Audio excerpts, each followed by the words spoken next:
പ്രജാപൂർ ഗ്രാമത്തിൽ മോഹൻ എന്നു പേരുള്ള ഒരു മേസ്തിരി ഉണ്ടായിരുന്നു. ആ മേസ്തിരി ഒരു കഠിന അധ്വാനിയും കഴിവുള്ളവനുമാണ്. കുറച്ചു ദിവസം മുൻപെയാണ് മോഹന്റെ മകൾ ദിവ്യയ്ക്ക് കല്യാണം നിശ്ചയമായത്. ഇപ്പോൾ ദിവ്യയുടെ കല്യാണവും നിശ്ചയിക്കപ്പെട്ടിരിക്കുന്നു. സന്തോഷകരമായ കാര്യം എന്താണെന്ന് വെച്ചാൽ 1 വർഷത്തിനകത്ത് മകളുടെ കല്യാണം നടക്കും. അതെ, ഈ വീട് ദിവ്യ അല്ലാതെ ശാന്തമായിട്ടുണ്ടാവല്ലോ. പക്ഷെ കല്യാണം ഈ വർഷം തന്നെ വച്ചിരിക്കുന്നു. ഈ വർഷത്തിനകത്ത് നിങ്ങളെ കൊണ്ട് എല്ലാം ശരിയാക്കാൻ പറ്റുമല്ലോ അല്ലേ? നീ വിഷമിക്കണ്ട മോളെ, അത് എന്റെ ജോലിയാണ്. എന്നാലും ചേട്ടാ, ദിവ്യ പറയുന്നത് ശരിയാണ്. നിങ്ങൾക്കും ജോലി വളരെ കഷ്ടമായി മാറും. ആ, അതും സത്യം തന്നെയാണ്. ഞാൻ ഇന്ന് പോയിട്ട് നമ്മുടെ മുതലാളിനെ പോയി കണ്ടിട്ട് വരാം. ആർക്കറിയാം, അദ്ദേഹം നമ്മൾ എന്തായാലും സഹായിക്കുമല്ലോ. ശരി, എന്നാൽ നിങ്ങളുടെ ഇഷ്ടം പോലെ ചെയ്യൂ. മോഹൻ അതിനുശേഷം തലവനെ കാണാൻ അവിടെ നിന്നും പുറപ്പെട്ടു പോയി.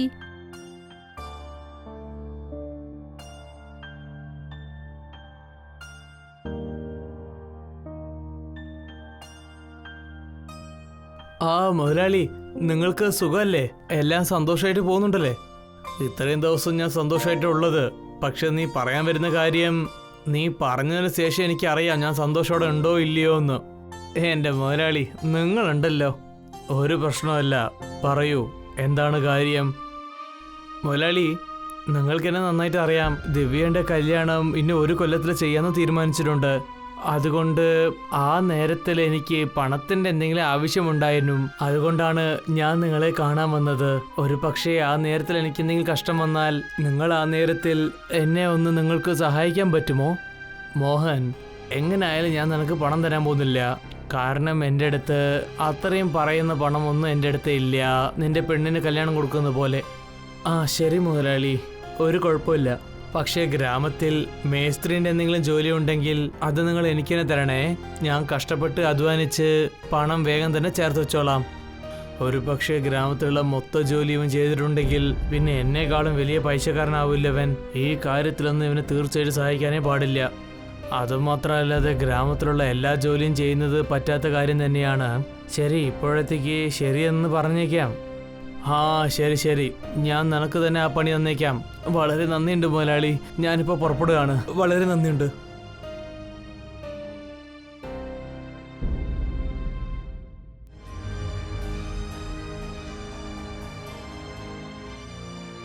മോഹൻ തന്റെ വീട്ടിലേക്ക് വന്നു. എന്നിട്ട് ശാലിനിയോട് എല്ലാ കാര്യങ്ങളും പറഞ്ഞു. എനിക്ക് നന്നായിട്ട് അറിയാം, അദ്ദേഹം നമുക്ക് ഒരു സഹായവും ചെയ്യില്ല എന്ന്. വെറുതെ വാചകം മാത്രം പറയും. നിങ്ങൾ തന്നെ പറയൂ, ഒരു തലവനായതുകൊണ്ടല്ലേ നമ്മൾ അദ്ദേഹത്തോട് സഹായം ചോദിച്ചു ചെല്ലുന്നത്? അത് ചെയ്യാൻ പറ്റാത്ത അയാൾ എന്ത് തലവനാ? മാത്രമല്ല, അദ്ദേഹത്തിൽ നിന്ന് നമ്മൾ കാശ് വാങ്ങിയിട്ട് അത് നമ്മൾ തിരിച്ചു കൊടുക്കാതിരിക്കാൻ പോവുകയാണോ എന്തോ? നീ ഇപ്പൊ ആവശ്യമില്ലാതെ എന്തിനാ ദേഷ്യപ്പെടുന്ന ശാലിനി? മറ്റുള്ളവരുടെ സ്വഭാവം വെച്ചിട്ട് നമുക്ക് ഒരു നല്ലതൊന്നും നടക്കാൻ പോകുന്നില്ല. അദ്ദേഹത്തിന് പണം തരാൻ താല്പര്യമില്ലെങ്കിൽ തരാണ്ട് പോട്ടെ. ആ കാര്യത്തിൽ നമുക്ക് പറയാൻ ഒരു യോഗ്യതയും ഇല്ല. അവരെ പറ്റി കുറ്റം പറയാൻ നമുക്ക് യോഗ്യതയില്ല.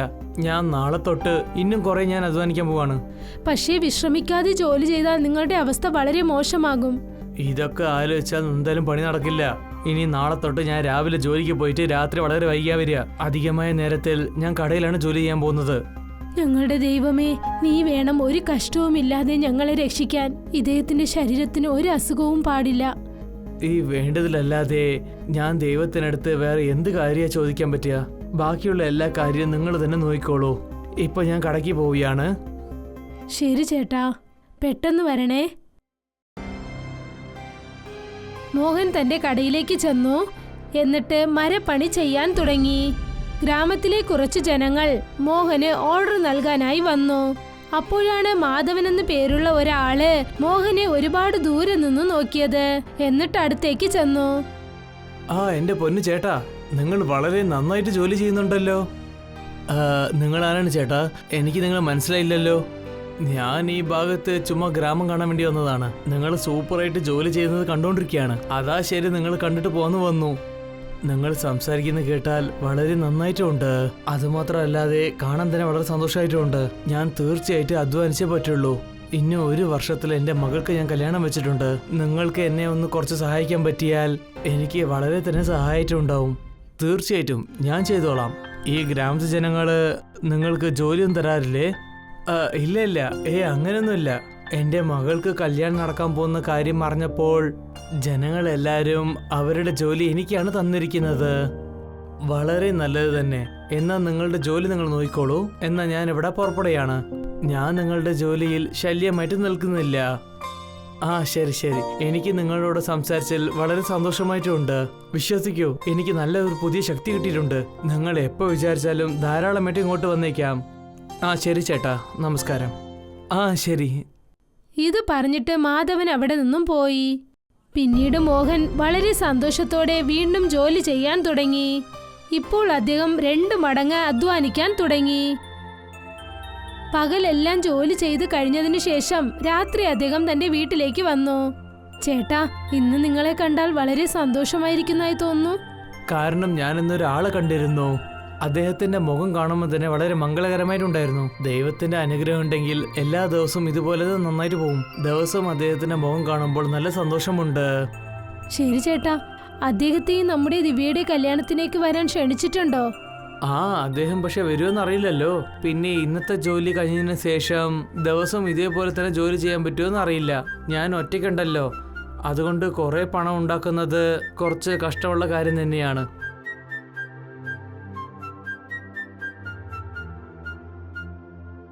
എന്തോ അച്ഛാ, എനിക്ക് ഈ കല്യാണത്തെക്കുറിച്ച് ആലോചിച്ചാൽ വല്ലാതെ സങ്കടം തോന്നുന്നു.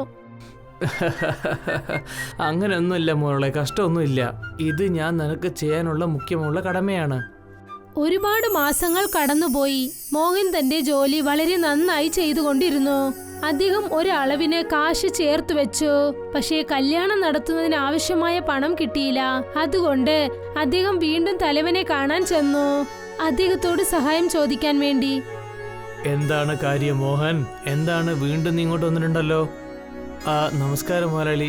അത് പിന്നെ എനിക്ക് നിങ്ങളോട് കുറച്ച് കാര്യങ്ങൾ സംസാരിക്കാനുണ്ട്. നിന്റെ ജോലി വളരെ സൂപ്പറായിട്ട് പോകുന്നുണ്ട് ഞാൻ കേട്ടിട്ടുണ്ടല്ലോ. നീ കുറേ പണം ഉണ്ടാക്കുന്നത് ഞാൻ കേട്ടിട്ടുണ്ടല്ലോ. എന്നെ കൊണ്ട് നിനക്ക് അങ്ങനെ എന്ത് സഹായം ചെയ്യാൻ പറ്റും? മുതലാളി, നിങ്ങൾക്ക് തന്നെ നന്നായിട്ട് അറിയാം, ജനങ്ങളുടെ എല്ലാ മരപ്പണികളും എനിക്കാണ് നന്നായിട്ട് തരുന്നുണ്ട്. അതുകൊണ്ടാണ് എനിക്ക് ഈ പണം കുറച്ച് ഉണ്ടാക്കാൻ എനിക്ക് പറ്റുന്നുണ്ട്. പക്ഷേ ഇത്രയും പണം എനിക്ക് ഇത്രയും വർഷങ്ങളൊന്നും ഉണ്ടാക്കാൻ പറ്റില്ല. അങ്ങനെയാണോ? എന്നാൽ ഇവിടെയുള്ള ഗ്രാമജനങ്ങൾ നിന്നെ പണക്കാരനാക്കാൻ ശ്രമിക്കുകയാണോ? നിങ്ങൾ തെറ്റിദ്ധരിച്ചിരിക്കുകയാണ് മുതലാളി. എനിക്ക് പണക്കാരനൊന്നും ആവാൻ ആവശ്യമില്ല. എൻ്റെ മകളുടെ കല്യാണത്തിന് വേണ്ടിയാണ് ഞാൻ ഈ പണമൊക്കെ ഉണ്ടാക്കുന്നത്. ഇന്നും കല്യാണത്തിനുള്ള പണം നിനക്ക് തയ്യാറായിട്ടില്ലേ? ഇല്ല മുതലാളി, എനിക്ക് അത്രയും പണം ഉണ്ടാക്കിയിട്ടില്ല. രാത്രിയും പകലും ജോലി ചെയ്തതിനു ശേഷം കൂടി ഇപ്പോൾ എങ്ങനെ പോയിക്കൊണ്ടിരിക്കുന്നു വെച്ചാൽ എൻ്റെ ശരീരവും വളരെ മോശമായിട്ട് പോയിക്കൊണ്ടിരിക്കുന്നുണ്ട്. എൻ്റെ കൂടെ ജോലി ചെയ്യാനും വേറൊരാളും ഇല്ല. ഇല്ലെങ്കിൽ എനിക്ക് കുറച്ച് സഹായം ഉണ്ടായിരുന്നു. ശരി, ഇപ്പൊ നീ എന്തിനാ എൻ്റെ അടുത്ത് വന്നിരിക്കുന്നത്? ആ കാര്യം ആദ്യം പറയൂ. തുടക്കത്തിൽ നിങ്ങളടുത്ത് എന്ത് ഞാൻ സംസാരിക്കാൻ വന്നിട്ടുണ്ടോ അതിനു വേണ്ടിയാണ്. എനിക്ക് കുറച്ച് പണം വേണ്ടിയിരുന്നു. പണമൊന്നും എനിക്ക് തരാൻ പറ്റില്ല. ഗ്രാമത്തെ ജനങ്ങളടുത്ത് പറഞ്ഞ് ജോലി വേണമെങ്കിൽ കുറച്ച് തന്നേക്കാം. ശരി മുതലാളി. ശരിയെന്ന് പറഞ്ഞിട്ട് മോഹൻ തന്റെ വീട്ടിലേക്ക് പുറപ്പെട്ടു പോയി. കേറി വന്നിട്ടുണ്ട്. ഞാൻ എന്തിനാ അവനെ സഹായിക്കേണ്ടത്? അത് മാത്രമല്ല, ഇവനൊരു എന്തായാലും ഒരു പാഠം പഠിപ്പിച്ചേ പറ്റുള്ളൂ. ഇല്ലെങ്കിൽ ഇതേപോലെ തന്നെ പോയിക്കൊണ്ടിരുന്നാൽ ഇവൻ തീർച്ചയായിട്ടും നമ്മളെ കേട്ട് വലിയ പൈസക്കാരനാവും. തലവൻ വളരെ അസൂയാലുവായി ഗ്രാമം മൊത്തം തീ കൊണ്ട് കത്തിച്ചു. കാരണം ജനങ്ങൾ എല്ലാം നഷ്ടപ്പെട്ട് മോഹന് ഒരു ജോലിയും നൽകരുതെന്ന് അദ്ദേഹം ആഗ്രഹിച്ചു. പിന്നെ മോഹൻ വീണ്ടും പഴയ അവസ്ഥയിൽ എത്തണമെന്ന് ചിന്തിച്ചു. മോഹൻ പെട്ടെന്നൊരു സ്വപ്നം കണ്ടു. മാധവൻ അദ്ദേഹത്തെ ഗ്രാമത്തിന്റെ മധ്യത്തിലുള്ള അപായമണിയുടെ അടുത്തേക്ക് വരാൻ പറഞ്ഞു. ഇങ്ങനെ ഒരു സ്വപ്നം കണ്ടതും മോഹൻ ഉടനെ എണീറ്റു. എനിക്കെന്താ ഇങ്ങനെയൊക്കെ സ്വപ്നം വരുന്നത്? എന്തെങ്കിലും ആപത്ത് നടക്കാൻ പോവുകയാണോ? എന്തു പറ്റി ചേട്ടാ? എന്തിനാ നിങ്ങൾ ഇങ്ങനെ പെട്ടെന്ന് എണീറ്റത്? ആ മാധവ് എന്റെ സ്വപ്നത്തിൽ വന്നിട്ട് ഏതോ അപായമണി അടിക്കുന്ന പോലെ എനിക്കൊരു സ്വപ്നം വന്നിരുന്നു. നമ്മുടെ ഗ്രാമം എന്താ ആപത്തിലുണ്ടോ? മോഹനും ശാലിനിയും ഉടനെ തന്നെ ആ മണിയുടെ അടുത്തേക്ക് ചെന്നു. മോഹൻ ആ മണി വളരെ ഉച്ചത്തിൽ അടിക്കാൻ തുടങ്ങി. ഇപ്പോൾ തീ വലുതായിട്ട് പടർന്നിട്ടില്ല. പക്ഷേ കണ്ടാൽ മനസ്സിലാകുന്നു എല്ലാ വീടും തീ കത്തിക്കാനായി ആരോ ശ്രമിച്ചിരിക്കുന്നു എന്ന്. എനിക്ക് മാത്രം ആ സ്വപ്നം അങ്ങാൻ വന്നിട്ടില്ലെങ്കിൽ പിന്നെ എന്താ ഇവിടെ സംഭവിക്കുന്നത് എനിക്കെന്നെ അറിയില്ലായിരുന്നു.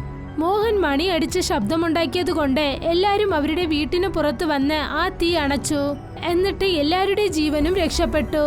അപ്പോഴാണ് അവിടെ പെട്ടെന്ന് കുലദൈവം പ്രത്യക്ഷപ്പെട്ടത്.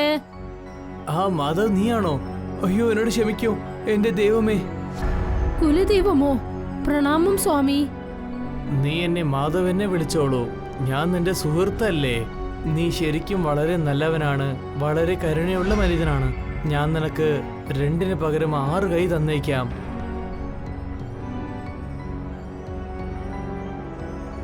വളരെ നന്ദിയുണ്ട് ദൈവമേ. പക്ഷെ എനിക്ക് 6 കൈ തന്നതിന് എന്താന്ന് അറിയാൻ പറ്റുമോ? നിന്റെ മകൾക്ക് കല്യാണമാണ്. അവൾക്ക് കല്യാണം ചെയ്യുന്നതിന് വേണ്ടി വളരെ കഷ്ടമുള്ള കാര്യമെന്ന് നിനക്കും അറിയാം. അതുകൊണ്ട് നിന്റെ ജോലി വളരെ സുലഭമാക്കാൻ വേണ്ടി ഞാൻ നിനക്ക് ഈ വരം തന്നിരിക്കുകയാണ്. ഇത് വെച്ചിട്ട് നീ 6 പേർ ചെയ്യുന്ന ജോലി നിനക്ക് ചെയ്യാൻ പറ്റും.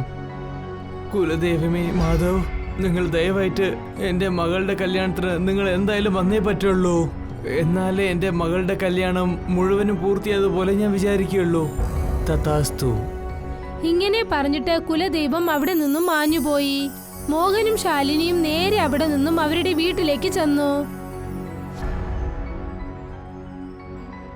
തലവനും ഗ്രാമത്തിലെ മറ്റ് ജനങ്ങളും മോഹന്റെ കടയുടെ മുൻപിലായി വന്നു നിന്നു.